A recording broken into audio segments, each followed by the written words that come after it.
appreciate you all coming out for TV Go Social. To say that the whole TV experience is forever changing would certainly be a huge understatement. With YouTube, Facebook, Twitter, all those brand names we're familiar with. When I was asked to do this panel, though, names came up that some of you might know. I didn't know a lot of them. They're all new companies, social sharing, the services, the content providers, names like Misu, GetGlue, Tunerfish, BTV, and Clicker. And it could become like a Rubik's Cube in your brain. I mean, there's just so much to decipher. What I want to do is introduce our panel, and they will tell you a little bit about themselves. And I want them to think about the first question is, since all new TVs are being sold and that can connect to the internet, I'd like to know how your services and your companies are taking advantage of this recent trend. So left to right, we have Ann Driscoll, who's the Vice President of Operations at Ning. Next to her is Jennifer Cavanaugh, who's the Vice President of Digital for Oxygen Media. Next is Emil Rensing, who is the Chief Digital Officer of Epix. And Patrice Lupowski, who's the Vice President of Digital Innovation for Orange. So Ann, why don't you start us off by telling us a little bit about Ning, and again, how your services are taking advantage of the recent trend of most TVs being connected to the internet. Thanks a lot, Gary. So Ning is a platform that many of you may have known about, but we basically make it easy for you to create a custom social website that's both powerful and integrates with all of the other tools out there, making it your social hub and branded destination for your television show, your band, your custom community, your cause, or your educational environment. With Ning, we actually think a lot about what you're talking about in terms of the internet being available on television, because we actually believe that people are going to engage in social activity around shows, around bands, around the most things that they find most important in their lives, everywhere and on any device. So we make it extremely important part of our business to think not just about television or the internet, but also around mobile and how mobile is inherently going to change the way we interact with everything that we do, and how mobile is going to be the future of how accessible social is going to need to be. Jennifer? Hi. So Oxygen is a cable network that some of you, I hope, may be familiar with because you look like you might watch it. We are part of the NBC Universal family. We develop reality-based programming for 20-something women. Some of our shows include Bad Girls Club, Tori and Dean, Home Sweet Hollywood, and soon the Glee Project, which we're very excited about. Our focus digitally and specifically with respect to kind of what's happening in the television app space, our focus at Oxygen Digital has really been about how we can use social and the kind of what we know behaviorally about our audience and how they use social to build experiences around our shows that are real time. And meaning, you know, how do we take these experiences and use them to drive our core business, which is television, and combat what we deal with every single day, and that is time shifting, especially among a young group of people. That, to date, has been a 2-screen experience. Oxygen Live is the companion experience we created for them to participate in alongside our talent while they watch the TV. With TVs going social, technologically, that may change. I think experientially it will be, our mission will be the same. I think how and on what devices they participate will shift a little bit. So the answer is very, very interested, and for us it'll be kind of a transition of what we've already launched and learned to perhaps a singular device experience. Great. And Jennifer brought some tape for us to watch of Oxygen Live. If we can cue that, please. To live out loud, you've got to be plugged in everywhere. That's why Oxygen connects with its fans on air, online, and on their mobile devices. I love that. Starting in December of 2009, OxygenLive.com was the first social media dashboard of its kind, bringing superfans and talent together on Facebook, Twitter, and live chat to dish as the drama went down live. Then we took Oxygen Live to the next level by adding live video through Ustream, bringing fans even closer to their favorite talent. I love shopping at Target. I get literally most of the kids' clothes at Target. But we didn't stop there. Hey, did you hear about Oxygen Live? Duh. It's where we chat, tweet, and Facebook with our fans during the show. Oxygen Live is such a social media phenomenon, we had to put it on TV. fans and talent interact on their favorite social media platforms with their comments appearing on air as the drama happens in real time. Oxygen Live is a Sony way for advertisers to connect with Gen O. We call it Genovation. Only on Oxygen. Oxygen. OxygenLive.com. Great. Let's move on to Emil. Yeah, so Epix, we're a new channel. We've been broadcasting for about 16 months. We're a first-run movie service. We primarily have all of the new output from Paramount, Lionsgate, and MGM. We do have a lot of deep library program from the Paramount, MGM, and Lionsgate libraries. We're commercial-free, not ad-supported by any stretch of the imagination. So for us, in the digital space, we offer a very unique product where we make our movies available online. I know that's kind of controversial in cable land, but every single movie that we run on air is available to our subscribers online. Additionally, we've actually gone through our studio libraries. We've got about 3,000 movies available on epixhd.com. So if you're a customer of Epix, if you have our channel in your home, you can come to epixhd.com, plug in a couple of pieces of information off your cable bill, and you're watching movies. There's no real fancy software to install. There's not a whole lot that goes into it on your part as a consumer, except a ton of movies that you can watch. In the internet-connected TV world, actually, we demoed yesterday a handful of applications that you're going to start to see deployed across a bunch of different set-top television set manufacturers, making those movies available. Again, all as part of your cable service, but directly on your television over your internet connection. So our primary activity, our primary focus today has been a very solid playback experience, one that doesn't really require any technical knowledge on the part of our customers, with a very high degree of availability and very low failure rate.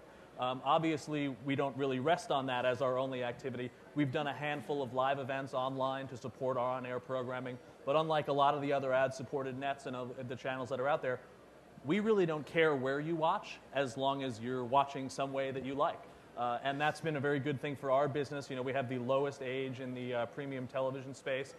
We see very different audiences across set-top box VOD, linear television ratings, and actually online internet-enabled viewing. So that's sort of how we look at that world today. Patrice? Yeah. First of all, I'm happy to be here in Miami and just to share my experience with you. I cannot see you, I see lights, and the only things I can see perfectly are the screens of ocean models, so you can tell how pressured I am. I'm from Orange, and maybe you know, but Orange is a European telco. We're present in 32 countries, and we have 180 million subscribers. So we provide, of course, mobile services. We also present on the IPTV, as we are one of the largest IPTV providers in the world. And for us, we consider that we have a mission, which is about helping our customer in the digital world. Because some may say that it is really obvious when you're 18, for instance, to understand and get all this and be everywhere and then understand how all these screens and devices are working together. But when you're a little bit older, you need someone to take you by the hand. And we think that we have a role to help all these wonderful services, and especially content-related services, to get to our customers. Great. By the way, Don Steele, who you see on your screens, could not be with us today and sends his regrets, but I did want to mention that. Patrice, what you were just saying in terms of the age group, obviously Generation Y is a group that everyone's going after, and X. Is everything about young? I mean, can the baby boomers, are you looking for those at all? And how are you going about getting them? Yeah, we're looking at every generation, even Generation Z, which is my son, for instance, and who's a native digital guy. We just look at what's the common way to bring them online. And as a matter of fact, since we're discussing TV Goes Social, we think that social is one of the enablers of something which is helping the customer get into content discovery. And this is one of the important things, since as a matter of fact, we are now, thanks to the internet, in front of multitude of content. Was it because we have giant VOD catalogs? We have tons of apps, tons of articles, for instance, what we have in 24/24 Actu. And we have to find a way for the user to find, for instance, he's looking for frangipanists or any kind of, he's doing a search on soccer, etc. When he knows what to search, that's perfect. When he doesn't know, there is a need for someone which pushes the thing. And so as we see this evolution from search engine to recommendation system, we think social is definitely one of the enablers we can use for that. But it's not the only one. Jennifer, your Oxygen Live, and we saw from your tape, you're clearly appealing to younger women. Yeah. Again, why that target? And also, one step further, it's clear that from DVRs and TiVos, people are just going through commercials very, very quickly. But Oxygen Live, based on your tape, you know, we're seeing Target and IKEA, and Tori Spelling is using it, and I'm assuming that if she's using it, people at home, your message is people at home, well, I need to call IKEA, and I need to click on IKEA right now. Tell us about the importance of that, and again, that target demographic. You know, well, we're a company that creates programming for young women, so we're trying to always create sort of experiences around the programming that are relevant to them, which is sort of how Oxygen Live came to be. It is an idea that had social at the center of it. So the technology platforms that were available to us to build this experience on top of were there. But on top of that, you know, it was very much about producing an experience, involving talent. There was lots of sort of forced organizational change that took place, the creation of new roles and titles that we never had before to support it. So, you know, in as much as social was kind of the center, it wasn't the end. So for our advertisers, you know, it's been a very interesting process to go out into the marketplace as a television network and pitch what we refer to as 360 opportunities that basically give brands the opportunity to own the content on all of our platforms. What we were able to do, you know, with the creation of Oxygen Live and all of the sort of social components therein was go beyond, you know, the sponsor the show site, sponsor the blog, sponsor the photo gallery, and really get them involved in a way that was, I think, more entertaining, a little deeper than it's ever been before. One of the examples that you saw, you know, was an Oxygen Live where Tori and Dean were home in bed watching the premiere of the show alongside the fans and engaging with them in real time. What we did was we had them, you know, on live video. They would, you know, chat with the fans 30 minutes before the show started to sort of curate the fans, get them going, get a chance for that, you know, message to get out into their social graphs so that people subsequently would tune in. We'd have them come in during the commercial breaks on video to, you know, lessen the likelihood of people clicking away, which fortunately for us means some upside in a live commercial viewing stat, which has, you know, been proven out. So, you know, the young audience that we program to just happens to be a phenomenal one to innovate against. But it really is, you know, looking at the social space, the opportunities therein, but really putting it through the filter of your business, you know, what your intention is, how you make money, and understanding that having a Facebook page is not the end. There's so much more to that. In terms of the advertising, though, have you been able to track it thus far to see how successful that's been? We've been able to return phenomenal case studies back to the advertisers who have participated in Oxygen Live. Frankly, we had to. You know, we've been out there trying to tell a value story for a long time around something that hadn't been proven. And what we were able to return to them were, you know, very, very valuable engagement stories, very, like, double-digit increases against those who did not participate in Oxygen Live around things like brand recall, favorability, purchase intent, all of the things that were, you know, absolutely critical to an advertiser like IKEA, and bring them back and get them excited about it and understanding what real-time to-screen and putting your money on all platforms means in terms of upside for them. So it's been and great. shaking your head a lot. I want to get to her on this Yeah, topic. I think what Jennifer is talking about in terms of what Oxygen's been able to do is a great example of how social can change the conversation around an advertiser and an advertiser model. So what we will see as the most effective things that happen are leveraging the influential capability of, you know, your spokesperson, in this case, say Tori Spelling, but also that by using social to enable them to be able to connect more authentically with the audience, it increases the likelihood of people being excited about the product and also believing in it, and therefore asking for that amplification effect that always can happen, whether it's on Twitter, on Facebook or any other sort of platform that enables you to do that. And I think that's a great example of truly authentic communication that happens in social that can have a direct impact on the bottom line and the ROI. We've seen a lot of consolidation across the board with the networks. I mean, the latest one with NBC and Comcast and cable companies. Do you think we're going to be seeing more of this across your different services in the long run, or is it something that's going to stand out on its own? And is the user looking for something more specific? So when you're speaking of my services, you're speaking of social tools in general? Right. I'm talking about across the board. Are these companies going to be consolidated? I mean, some of them are already, Emil, you have 3 different companies involved with yours, with Epix. Are we going to be seeing more of that? I mean, is there enough room for all of these? Well, you know, we play in a very different space than a lot of the other guys. You know, we're not an ad-supported thing, and we're not trying to pass off advertising as casual conversation, which is an extraordinarily challenging thing to do. You know, as you're selling Target, you know, I guess it's a good thing that Tori actually did shop at Target. Otherwise, it would have had to be a bigger check that she would have had to write. That was organic, actually. IKEA, Target, whatever the case may be. It's organic. I'm sure they sell fine products and services. You know, I think that the consolidation that you're going to start to see is entirely dependent on somewhat of a product meritocracy in the generic platform space, right? Ning has several competitors in there, and you know, I think you guys do the best at guys in there like you know, Kick Apps, which I guess you could kind of say is sort of in there, sort of somewhere. But you know, Ning sort of wins because it's the best product, right? So as you're looking at platforms, as you're looking at services, there is a bit of a performance-based meritocracy that's going to cause some consolidation in there.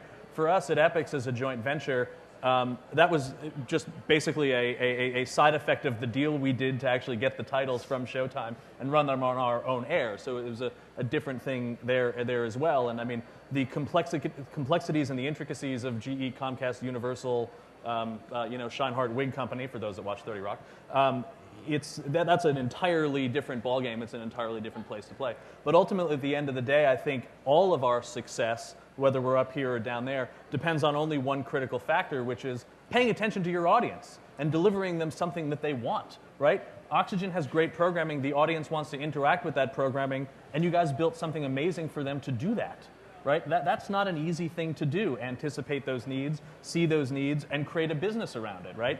Television goes social is sort of a misnomer. For me, television has always been social. When I was in 3rd grade watching episodes of The A-Team on NBC, we always spent recess talking about The A-Team and what Mr. T did to that poor guy. You know, it was always a social thing. Yeah, I mean, I can see that, actually. You guys kind of have a thing going on there. But the challenge now is, as content owners, as content producers, as licensors, as distributors, as platform services, technology companies, how do you make money doing this? What's the business here? What are you doing to actually generate revenue? Is it an ad thing that you're doing to aggregate an audience? You know, for Oxygen, I'm assuming that a very big objective for you guys is to drive on-air performance, because that's probably where your highest margin products are. Yep. You know, for us, we don't necessarily have that kind of thing. You know, we're a subscription service, so you're getting us however you're getting us, and if you're watching only online, we love you. If you're watching on air, we love you too. You know, we'll let it slide.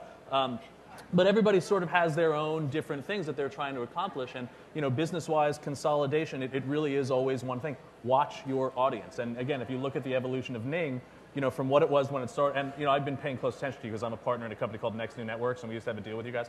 And, you know, that product and that platform evolved, not based on what you guys thought was good ideas, but what your biggest customers were doing is saying, hey, listen, can we paint it blue instead of orange? Because we know you guys love orange, but blue is hot too. And that's sort of the way that goes. Same thing for you guys and the same thing for us. But we have different customers doing different things, and as long as we listen, everything's going to be okay. So, talking about the audience that you were just discussing, Emil, and who's your audience? So I actually think it's interesting I want to talk about our platform, but I'd actually really like to think about technology as its whole, especially in the social space, which is tapping specifically into audiences is connecting with them where they are. And as the proliferation of more tools and more places for audiences to be, Twitter and Facebook being the obvious natural ones right now, but also YouTube, MySpace. All of these places are things where people are connecting. The difference is that for Ning and other platforms of our type is we look at it and we say, we want to give back to the television show or the network or the band a place for them to create their own destination. So why where are you building your business? Are you building your business on someone else's platform that you don't control, that you don't own the data, that you're not actually doing it? Or are you tapping into that platform's audience and driving it back to your show site, where you're showing your television shows, where you're integrating all the other social tools, and you're not beholden to what is the trend of any generation or any age group and demographic. So who knows, now that my mother's on Facebook, I feel a little less comfortable being on there, engaging with her in a new way. I'm going to look for different places. And in the business side, I've got Quora, where I'm asking questions of other people who are in my network. Well, now that Quora is fully opened up, and it seems like every single person in my network is now following me on Quora, maybe I'm not asking the same levels of conversation. And I think that really is a good indicator where you want to create a space where you own the experience of the destination. All the work that we put into producing a show and thinking about our demographic, why aren't we putting that into the online experience that they have? And if they're not watching it on Tuesday at 8 o'clock, then let's make sure that we're engaging with them on Wednesday at 2 in the afternoon when they want to do that. And we can do that in an environment where we control it, where we have the data, and we create that experience. Now, Ning itself is a great place for you to do that. It's a open platform to develop on. There's lots of others that may be great for you, but we actually cover all of the categories, and we learn from that. So we learn from people like our customers, Lincoln Park, who have 150,000 of their most active members, and hundreds more on Facebook, where they're actually engaging with them and monetizing those communities. Think about 50 Cent and why you want to use a platform, because I bet you didn't think that you'd need a language filter. But you do need a language filter when you are the leading hip-hop community, the de facto standard where people to go to engage on content, and a major part of your strategy is running advertising against that online platform. You need to make sure that the content there is clean and rich and appropriate for those advertisers that you want to attract. And so we've solved a lot of those problems, but I think that any industry, and I just spoke at Medium last week, is you can learn from what people are doing who are great at their world in any industry. And you can learn from the music industry, you can learn from brands, and you can learn from all of the other things that are happening across the technology platforms. I think Anne brings up I just want to say one thing. She brought up a really interesting point. I mean, Ning is a little different in terms of its level of openness and how they allow their community creators to sort of own the information, et cetera. But as content creators out there on digital platforms, I also think there's something to be said for looking at the space, these social media companies that are emerging, that are finding success around new behaviors that we didn't know people wanted until we gave it to them. And I think understanding that, as a broad trend is very important, and bringing that back into your home and your strategy is important. But it also doesn't mean that you have to build your entire business on top of a third party's technology. I think there's a lot of really interesting behavioral things to be borrowed from the space at large. And there's all kinds of ways that you would, should, and will want to incorporate them.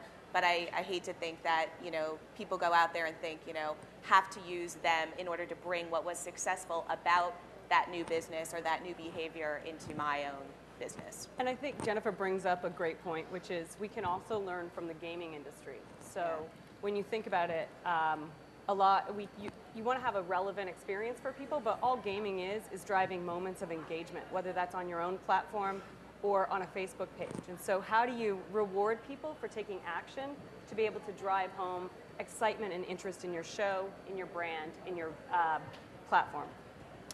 How important is it to engage the user, to bring them in, and how much of an impact do you think they should have?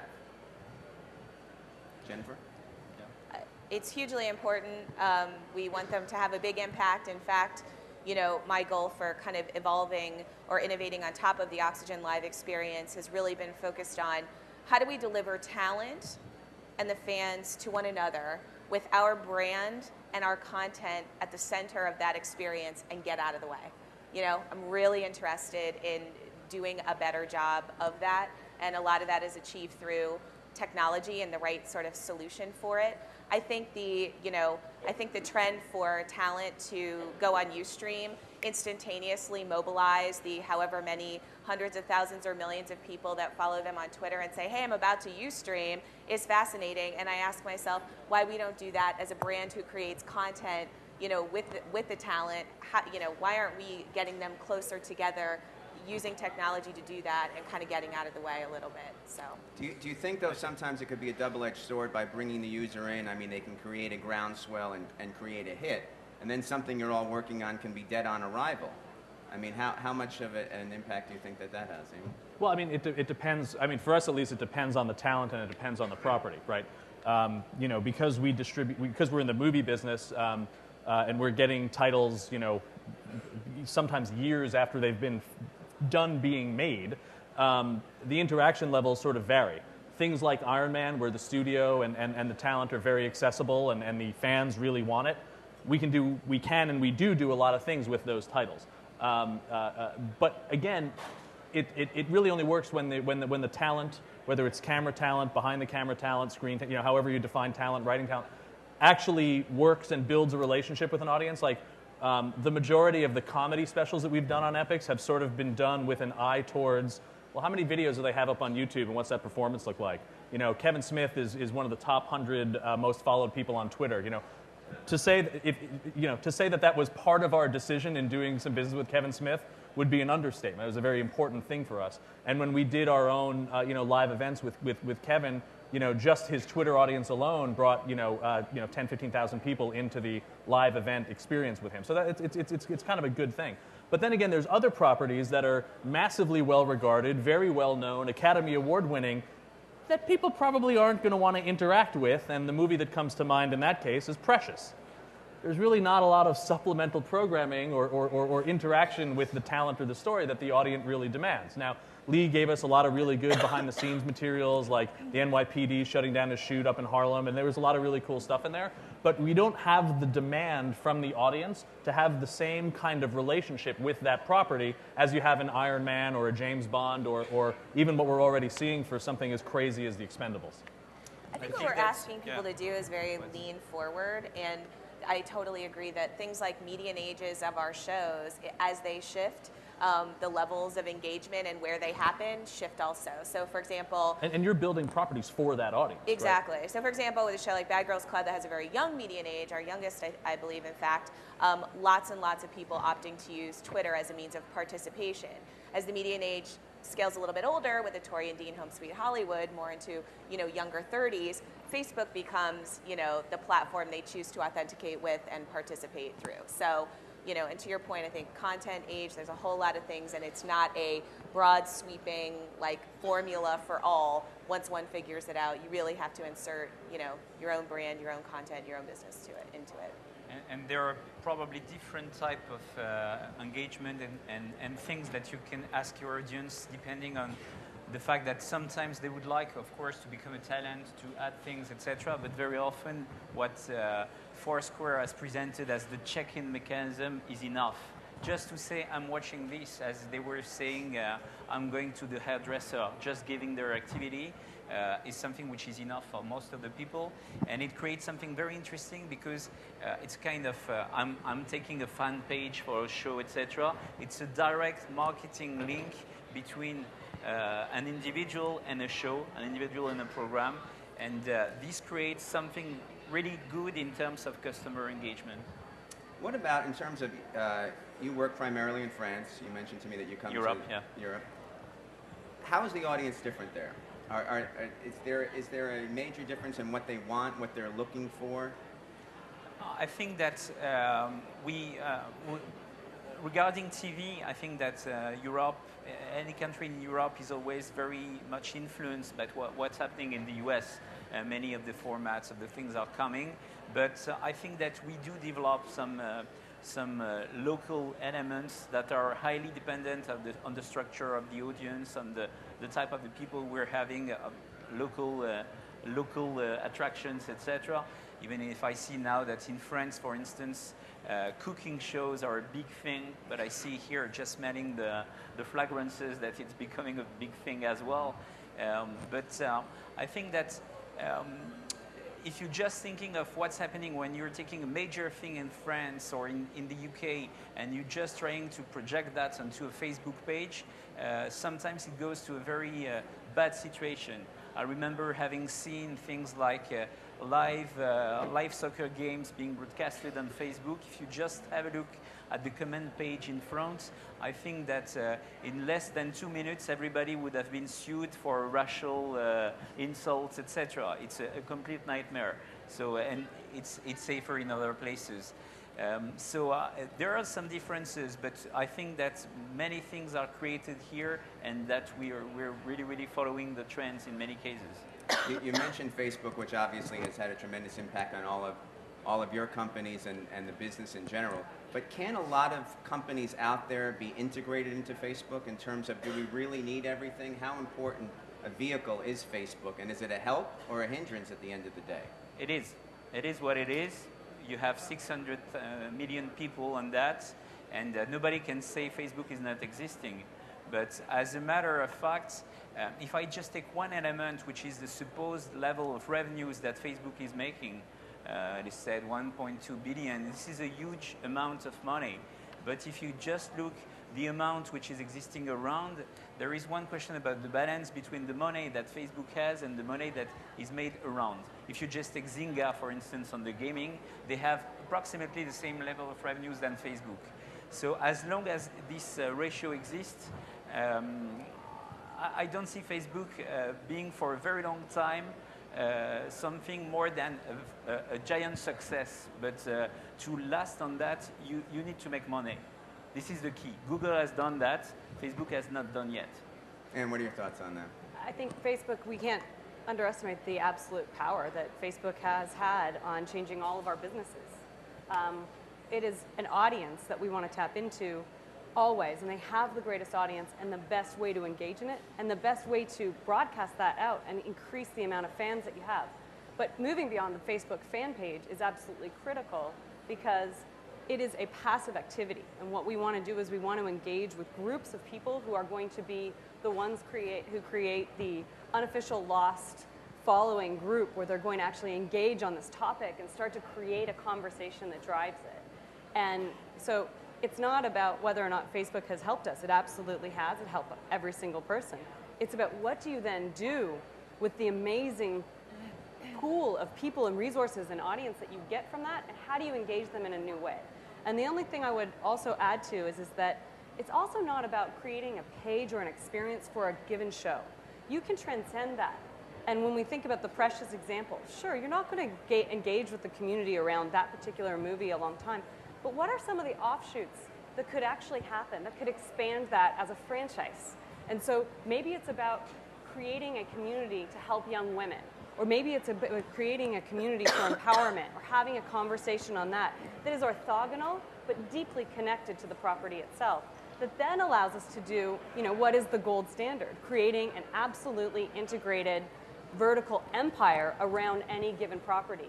And that means that once that show goes off the air, or once that movie stops playing in the theater, you're continuing to build that momentum and that fan base that either can be tapped into a future show that's linked to it, or just actively monetizing a fan group 10, 15 years after 30-something went off the air, which is, something that with these passionate followings, we can absolutely do.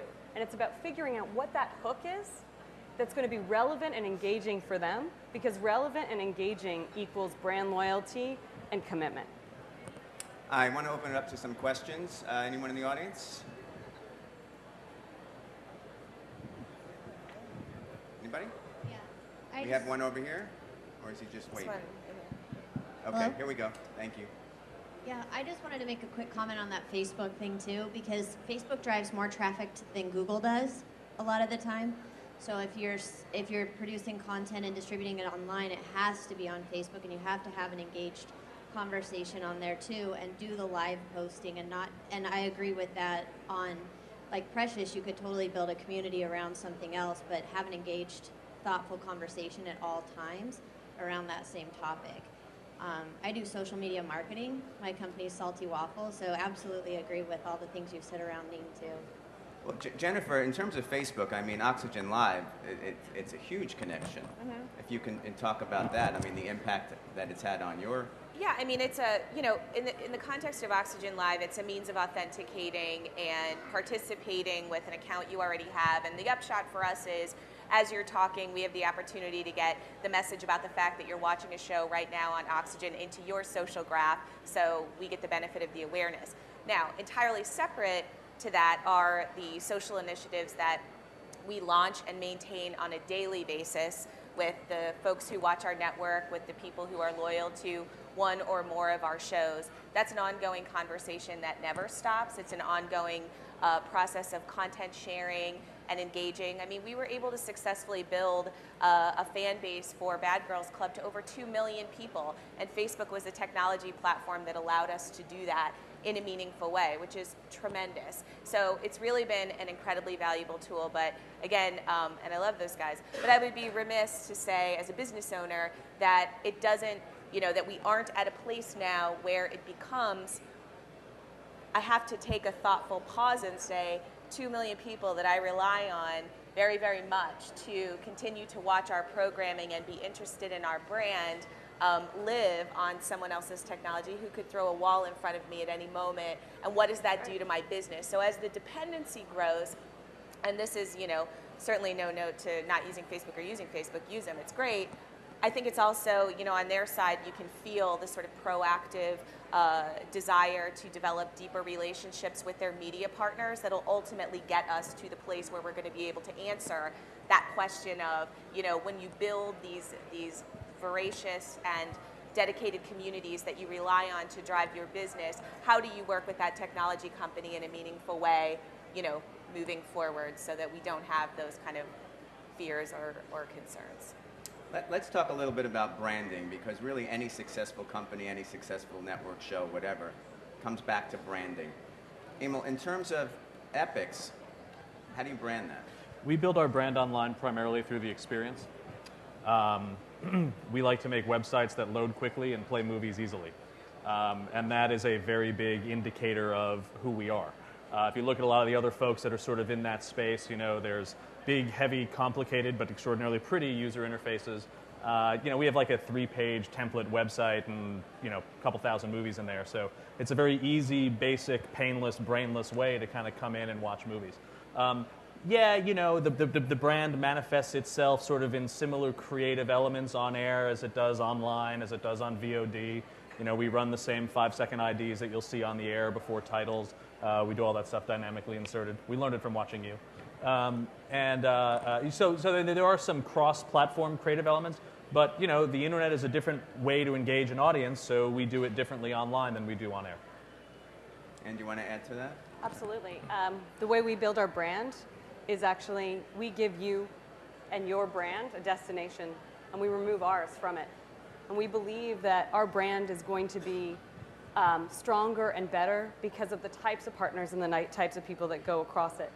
You wouldn't know that when you go to thisis50.com or lincolnpark.com that those are Ning platforms until you actually hear what they're able to do and the fact that they can use us as a hub and they can create these connections out to all the other social tools. And so our belief in brand is that it's about the brand of the people that are on that platform, and that attracts the right level of customers and it creates the right experience for them. And I also believe that that doesn't mean that we're a white label product, because we are a branded product to our customers who are Ning creators, who engage with us and learn the best practices and share with each other their experiences, and it's about us helping them build their business. Patrice, in terms of where do you see, and I'd like to ask everyone this, but before I do, any other questions, because I don't want to leave anybody out. We have one back here, yes? My question is for Ann. And I'm over here. He's back there. How do the companies that use Ning, they've chosen that platform to be their social network, but given the importance of Facebook in all points social, how do they choose Ning, go with Ning, and use Ning as their hub, and somehow not abandon the importance of Facebook and connect to Facebook? That's a great question. At the fundamental core of our platform is the belief that you use every social tool available to you. You'll use the ones that are prevalent today and the ones in the future. I'll use Lincoln Park as an example. Lincoln Park runs an extremely sophisticated strategy across every single one of those elements of the platform. Whether it's a competition they ran on MySpace back in July, or something they're doing to engage with their fans on Facebook. What they're doing is creating a hub, which is Ning, that connects automatically to all of the other services out there. It connects to your YouTube embed video, so you can start building your YouTube channel, but also have that as part of your community. It seamlessly integrates with your publishing platform, so if you're on WordPress, you can be connecting back and forth. Same with Facebook through Like, and also connections into the stream. And so you're getting the benefit of that, but you're controlling the environment, and that means that they are able to put their brand first, that they'll be able to create new experiences for their customers, that they have all of the data that they want to capture about those fans, and they're also taking the most active and most likely to be monetized fans and having them do something that's different than a passive like on Facebook, but is actually driving and engaging in content creation on a different platform under their umbrella.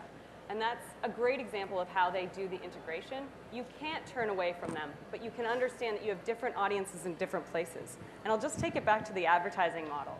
You know, as a digital marketer myself, you never would have gone just with a TV ad.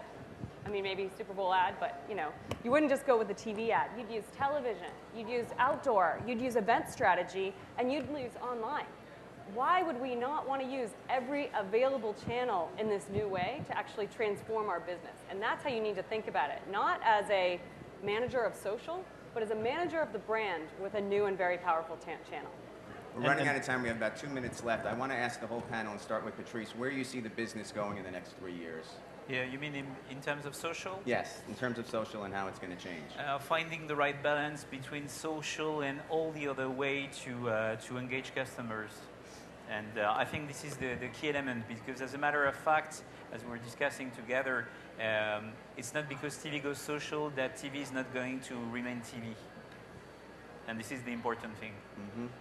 Emma? Just pay attention to your audience. It doesn't matter where it goes. Just build a product for them that they want, and everything will be okay.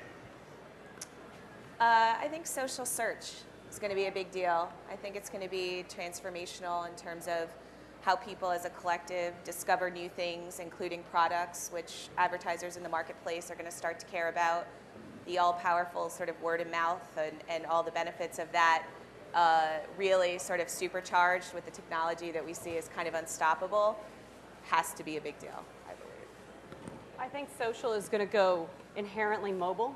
I think it's going to be all about connecting with people in your existing community and outside your social graph, on the go, when you want, when you're thinking about it. I think mobile is going to transform our business. It's going to transform every industry, and it is going to be the de facto platform where people are going to start to engage, and it is inherently social. Yeah. I wish we had a little more time because I wanted to go into mobile integration. Maybe we can do that next time in terms of a broader area. I'd like to thank everybody for coming to this. I'd like to thank our panel. Hopefully in the last 45 minutes you've gained some knowledge. I know I have, and thanks for coming to Miami.